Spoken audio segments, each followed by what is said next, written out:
غوث پاک سرکار فرماتے ہیں میں ادھر بیٹھا ہوا تھا، وہ ادھر بیٹھا تھا مسجد میں، وہ کھا رہا تھا۔ غوث پاک فرماتے ہیں مجھے بھوک اتنی زیادہ لگی تھی، جب وہ لقمہ اٹھا کے اپنے منہ میں ڈالنا چاہتا تھا تو بھوک کی وجہ سے منہ میرا کھل جایا کرتا تھا، اتنی بھوک مجھے لگی تھی۔ اس نے مجھے دیکھا، کہا اے مسافر ادھر ادھر تعال۔ تو غوث پاک فرماتے میں اٹھا، میں اٹھ کر کے اس کے پاس گیا، میں نے کہا بتائیں کیا بات ہے؟ اس نے کہا بھوکے ہو؟ میں نے کہا ہاں بھوکا ہوں۔ کہا کھا لو کھا لو کھا لو، یہ نہ میرا ہے نہ تیرا ہے، اسے کھا لو۔ سرکار غوث پاک فرماتے ہیں یہ میرا نہیں ہے، تیرا بھی نہیں ہے، تیرا نہیں ہے، میرا بھی نہیں ہے، کیا مطلب ہے؟ کس کا کھانا ہے؟ تم کون ہو؟ تو وہ کہتا ہے کہ اے مسافر میں بغداد کا نہیں ہوں، میں موصل کا نہیں ہوں، میں یہاں کا نہیں ہوں۔ بولے پھر تم کہاں کے ہو؟ بولے میں ایران کا رہنے والا ہوں۔ بولے ایران میں کہاں کے؟ غوث پاک فرماتے ایران میں کہاں کے ہو؟ مشہد کے ہو، تہران کے ہو، جام کے ہو، شیراز کے ہو، سمنان کے ہو، سنجر کے ہو، اصفہان کے، ایران میں کہاں کے رہنے والے ہو؟ دیکھنا کتنے لوگ سبحان اللہ کہتے ہیں۔ اس نے کہا اے مسافر میں اصفہان کا نہیں ہوں، میں سنجر و سمنان کا نہیں، میں جیلان کا رہنے والا ہوں۔ جیلان میرے شیخ کی پیدائش کے شہر کا نام ہے۔ غوث پاک نے اپنے شہر کا نام سنا، تڑپ گئے، اور تم جیلانی ہو؟ اس نے کہا تم جیلانی ہو؟ بولے ہاں ہاں میں جیلانی ہوں۔ بولے یہاں کیسے آ گئے؟ اس نے کہا اے مسافر میں بزنس کے لیے بغداد آ رہا تھا، تو میرے محلے میں ایک شریفوں کا خاندان رہتا ہے، میرے محلوں میں حسن حسین کے بیٹوں کا ایک مکان ہے، ایک قبیلہ آباد ہے۔ بولے پھر؟ بولے اس خاندان میں ایک بوڑھی عورت رہتی ہے، اللہ اس خاندان میں ایک بوڑھی عورت رہتی ہے۔ اے مسافر سن، پورے جیلان والوں کی جب دعائیں کبھی قبول نہیں ہوتی ہیں تو اس بوڑھی عورت کے قدم کی مٹی اٹھا کے دعا کی جاتی، اللہ دعائیں قبول کر لیتا ہے۔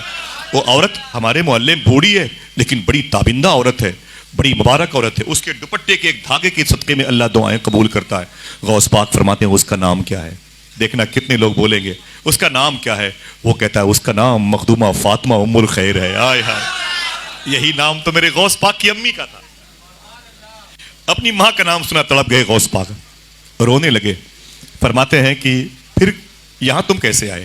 بولے جب میں بغداد شریف سے نکلا نا تو مجھے اسی بوڑھی خاتون نے بلایا، بولے میرے بیٹے تم کہاں جا رہے ہو؟ میں نے کہا بغداد بزنس کرنے کے لیے۔ بولے بغداد میں ایک مدرسہ ہے جسے نظامیہ کہتے ہیں، وہاں پر میرا بیٹا عبد القادر پڑھتا ہے، تم اپنا کام کرنا نا، تو کام کرنے کے بعد اس کے مدرسے میں چلے جانا۔ میرا بیٹا عبد القادر اسی مدرسے میں پڑھتا ہے، وہ مجھ سے بڑی محبت کرتا ہے اور میں اس سے بڑی محبت کرتی ہوں۔ وہ ہمیشہ کے لیے مجھ سے بچھڑ گیا لیکن ان دنوں اس کی یاد بہت آ رہی ہے، میرے بیٹے کی یاد بہت آ رہی ہے۔ ایسا لگتا ہے میرا بیٹا بھوکا ہے، میرا بیٹا پیاسا ہے۔ یہ بات حقیقت ہے کہ بچے اگر بھوکے پیاسے ہوتے ہیں تو ماں کو خبر ہو جاتی ہے، صحیح ہے کہ نہیں؟ لیکن اگر ماں بھوکی ہوتی ہے تو بچوں کو خبر نہیں ہوتی۔ بچے ہوٹلوں میں کھانا کھا کے گھر جاتے ہیں، ماں کے لیے سوکھی روٹی بھی نہیں ہوتی۔ بچے پیپسی اسپرائٹ تھمس اپ پی کے جاتے ہیں، ماں کے لیے بالٹی میں گرم پانی رکھا ہوتا ہے گرمی کے دنوں۔ بچے اپنی بیوی کے لیے علاج کے لیے ادھر بیدانتی سہارا شکنتلا پی جی آئی چلے جاتے ہیں اور اپنی ماں کے لیے 10 روپے کی 2 گولی کسی بنیے کی دکان سے خرید کے لا دیتے ہیں۔ ایک ایسا رشتہ ہے، کبھی آؤں گا تمہیں بتاؤں گا کہ ماں کسے کہتے ہیں۔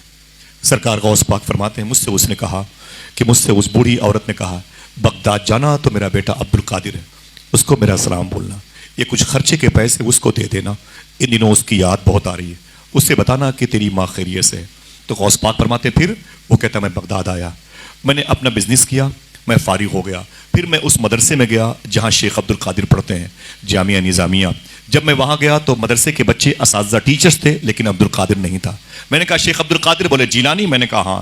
بولے وہ امام موسیٰ کاظم امام جواد تقی کے روضے پر ہوگا۔ بولے میں وہاں پر گیا، بولے سب ملے عبد القادر نہ ملا۔ کسی نے کہا قریب میں امام اعظم ابو حنیفہ کی بارگاہ ہے، بولے سب ملے عبد القادر نہ ملا۔ کسی نے کہا کرکوک سلیمانیہ موصل کردستان کی طرف ہوگا، یونس علیہ السلام کی بارگاہ، بولے سب ملے عبد القادر نہ ملا۔ کسی نے کہا نجف میں مولا علی کے روضے پر ہوگا، بولے وہاں گیا سب ملے عبد القادر نہ ملا۔ کسی نے کہا کربلا میں حسین و عباس کے پاس ہوگا، بولے وہاں گیا عبد القادر نہ ملا۔ تو کسی نے کہا تھا عبد القادر مدائن کے جنگلوں میں گم ہو گیا، وہی گم ہو گیا، اس کی عقل معوف ہو گئی، معاذ اللہ اس کی عقل خراب ہو گئی، عبد القادر شاید انتقال کر گیا۔ کہا پھر میں نے عبد القادر کو ڈھونڈتے ڈھونڈتے تھک گیا، میرے اپنے پیسے ختم ہو گئے۔ بولے پھر؟ بولے اب جو پیسے میرے پاس اس کی ماں نے دیے تھے ان پیسوں سے خرید کر میں نے کھانا شروع کر دیا،